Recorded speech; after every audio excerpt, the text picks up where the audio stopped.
sahabat sehat, jumpa kembali dengan saya, Dokter Pua dari Kota Malang. Seperti janji saya beberapa saat yang lalu bahwa kita akan berbincang-bincang, membahas mengenai sesuatu hal yang banyak ditanyakan atau banyak diingini oleh para bunda yang akan melahirkan dengan cara operasi sesar dengan metode ERAS. Mungkin ini sesuatu yang sudah sering dibahas dan juga sudah ada beberapa pengetahuan, tapi tidak ada salahnya pada kesempatan yang baik ini kita berbincang-bincang lagi. Karena masih ada saja pasien-pasien saya yang datang tiba-tiba saja di saat hamilnya sudah 9 bulan dengan diagnosa plasenta previa totalis, ari-arinya di bawah menutupi jalan lahir, dan dia datang belum diperiksa langsung mengatakan, "Dokter, saya mau operasi sesar dengan metode yang baru, yaitu dengan ERAS." Nah, saya sedikit heran, apakah ini memang kekuatan daripada media sosial? Karena melihat banyaknya artis atau selebritis yang menjalani operasi sesar, kemudian 2 jam setelahnya langsung duduk, 4 jam kemudian sudah bisa joget-joget begitu, masuk di dalam media TikTok dan sebagainya. Apakah ini yang mempengaruhi sehingga banyak bunda yang datang-datang langsung meminta metode ERAS? Padahal banyak hal yang belum diketahui. Dan juga setelah mendapat penjelasan daripada saya sebagai dokter kandungannya, baru dia paham, oh begitu ya dokter ya. Oleh sebab itu, pada kesempatan yang baik ini, ayo kita ngobrol santai supaya kita mendapat wacana atau mendapat wawasan yang benar. Sehingga tidak gampang istilahnya terpengaruh atau tidak mengerti dengan pasti atau dengan jelas, tapi ikut-ikutan. Nah, mohon maaf ya, jadi sekali lagi, ayo kita sekarang bincang-bincang mengenai ERAS. Kita tahu bahwa ERAS itu singkatan ya, ERAS. ERACS kan ya. E-nya enhance. Berarti meningkatkan ya toh. R-nya recovery, pemulihan ya. A-nya after, setelah. C-nya cesarean, S-nya section. Berarti apa? Upaya untuk meningkatkan percepatan pemulihan setelah dilakukan operasi sesar. Jadi sekali lagi ERAS itu metode supaya cepat mobilisasi dan ujung-ujungnya apa? Cepat pulang kan ya. Pengen cepat pulih, cepat pulang begitu. Nah, sebagian daripada bunda belum memahami bahwa sebenarnya ini bukan berarti berbeda terus dilakukan metode ERAS ini jadi nggak dilakukan seksio seperti biasanya. Ini perlu saya luruskan ya. Ini metodenya yang berbeda adalah cara pembiusannya. Kalau operasinya ya tetap dilakukan operasi. Mungkin ada yang nggak paham. Oh kalau pakai ERAS mungkin nggak pakai diiris, pakai pisau ya. Tiba-tiba keluar aja bayinya begitu ya. Jadi perlu saya luruskan di sini, tetap dilakukan operasi sesar. Tapi metode pembiusannya pakai yang namanya ERAS ini tadi, karena tujuannya untuk mengontrol nyeri dengan lebih baik, mengurangi efek samping, mempercepat mobilisasi. Tentunya di sini dokter bius akan menggunakan jarum suntik untuk melakukan pembiusan itu pakai jarum yang kecil. Kemudian obatnya pun, obat untuk membiusnya akan diberikan dosis lebih rendah ya. Ada yang mengatakan 1/4 dosisnya ataupun bagaimana, saya bukan dokter bius, saya tidak berwenang menjelaskan. Tapi yang jelas memang dikurangi dosisnya. Harapannya karena ini nanti operasinya tanpa komplikasi, 1 jam selesai. Setelah itu kan dikontrol nih nyerinya supaya tidak kesakitan kan.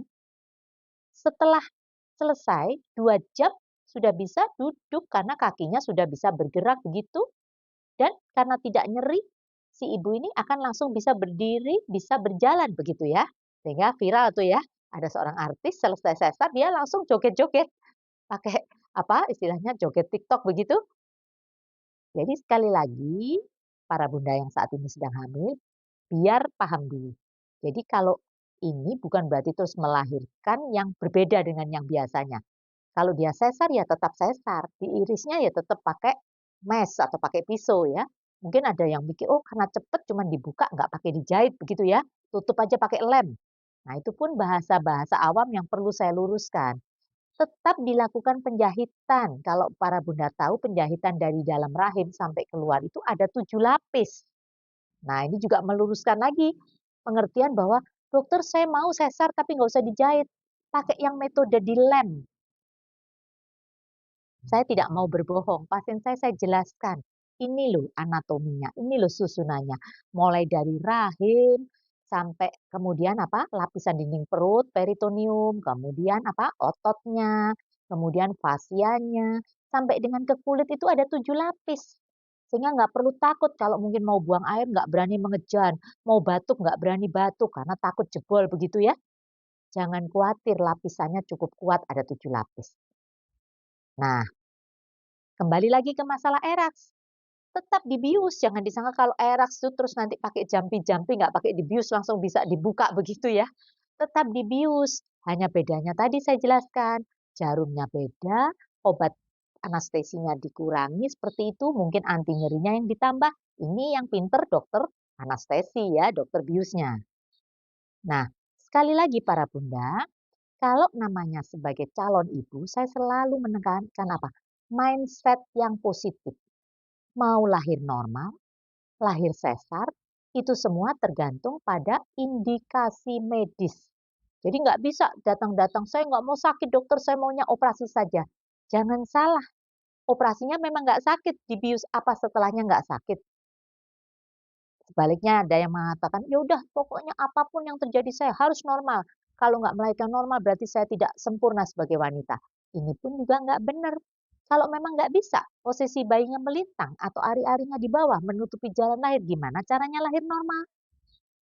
Oleh sebab itu para bunda di channel saya yang lalu ya, tayangan yang lalu kurang lebih mungkin saya lupa ya 1 atau 2 bulan yang lalu saya pernah memasukkan dengan judul melahirkan normal versus operasi sesar itu bagus yang mana? Karena ini sering ditanyakan oleh para calon ibu ya.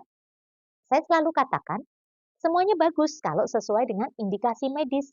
Kalau tanya kepada saya sebagai dokter kandungan yang sudah 20 tahun lebih ya untuk berpraktek sebagai dokter spesialis kebidanan kandungan, saya katakan kalau dibilang bagus mana ya bagus yang normal ya. Tuhan menciptakan jalan lahir itu normal. Tapi ada kondisi tertentu yang memang tidak memungkinkan untuk normal, sesar pun juga bagus, tapi bukan karena indikasi takut sakit, bukan karena indikasi takut mohon maaf mungkin jalan lahirnya jadi rusak dan sebagainya. Itu mitos-mitos yang tidak benar. Nah, sekarang kita kembali lagi ke eraks. Kalau sudah paham bahwa eraks itu tetap pakai metode pembiusan, operasinya pun tetap sesar. Apa sih sekarang kelebihannya? Kok begitu booming orang pada kepingin metode eraks ya? Kelebihannya apa? Tadi sudah saya katakan kan ya, karena dia memakai jarum lebih kecil, obat biusnya lebih sedikit, sehingga apa? Lebih cepat pulih kan ya, maksudnya lebih cepat hilang efek daripada pembiusannya. Sehingga lebih cepat mobilisasi. 2 jam sudah bisa duduk, bisa jalan begitu, sehingga bonding kepada bayinya jadi lebih cepat. Pengen menyusui bayinya dengan cepat bisa. Soalnya ada lagi yang mengatakan, dokter saya mau gini deh, metode eraks bisa, ataupun kalau enggak minimal setengah eraks. Bingung saya nih, yang dimaksud setengah eraks bagaimana? Sehingga saya katakan, "Sudahlah Ibu, dokter tentu akan memilihkan yang sesuai dengan kondisi Ibu. Tidak semua bisa ya." Jadi sekali lagi memang saya katakan kelebihannya itu tadi cepat mobilisasinya. Puasanya jadi lebih singkat ya, jadi tidak perlu puasa 8 jam.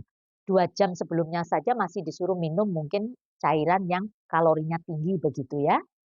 Kemudian yang berikutnya lagi karena lebih cepat mobilisasi, waktu lama dirawatnya di rumah sakit jadi lebih singkat kan ya, nggak perlu sampai 3 hari begitu.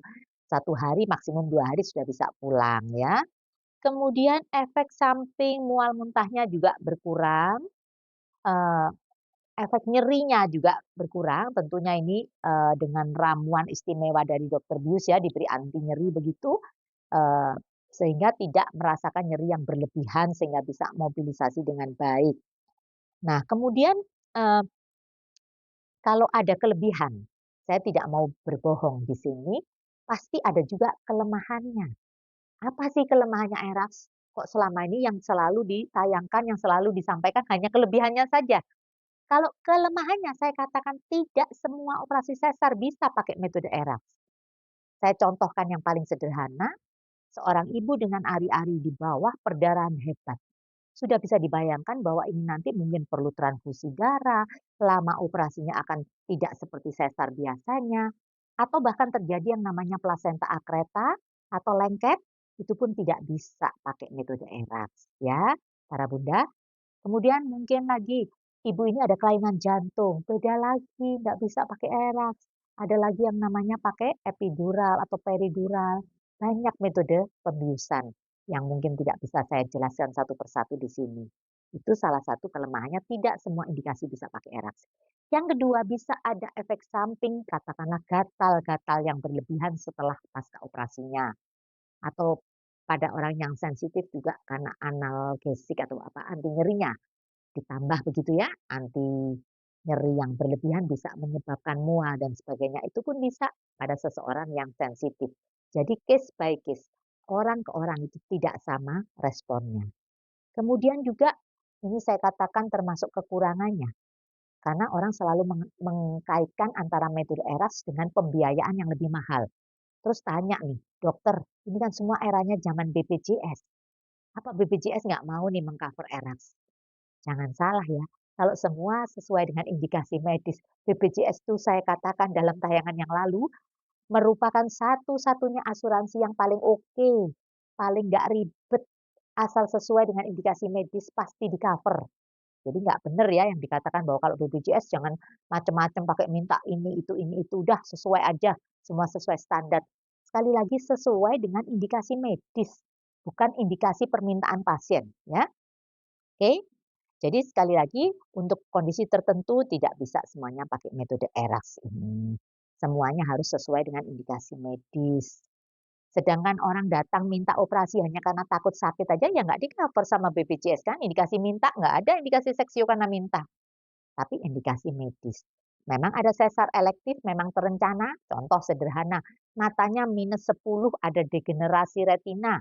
Nah ya, jadi seperti anak saya sendiri, itu walaupun semuanya normal, posisi bayi cucu saya itu normal, panggulnya normal, tapi karena matanya minus tinggi, nggak bisa begitu. Itu kan indikasi elektif, terencana, nggak mendadak-mendadak seperti itu ya.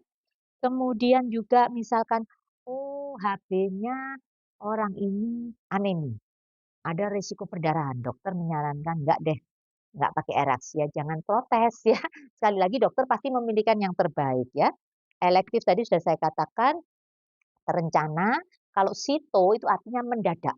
Datang perdarahan hebat, datang kejang, ibunya eklamsi, kejang. Ya udahlah, istilahnya quick in, quick out, cepet dikerjakan, cepet lahir bayinya, ibunya selamat, bayinya selamat. Kan tujuannya itu kan? Jadi sekali lagi mohon maaf ya, bukan berarti saya menentang metode ERAS, tidak sama sekali, tapi sekali lagi harus sesuai indikasi medis. Bukan datang-datang langsung istilahnya mendikte dokternya, "Dokter saya mau sesar pakai metode ERAS." Ibu ini kehamilan keberapa? Keempat. 1, 2, 3 lahir normal. 1, 2, 3 semuanya sesar.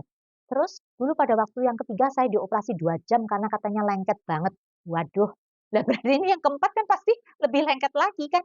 Lama prediksi operasinya, pasti dokter tidak akan menyarankan ERAS, oke?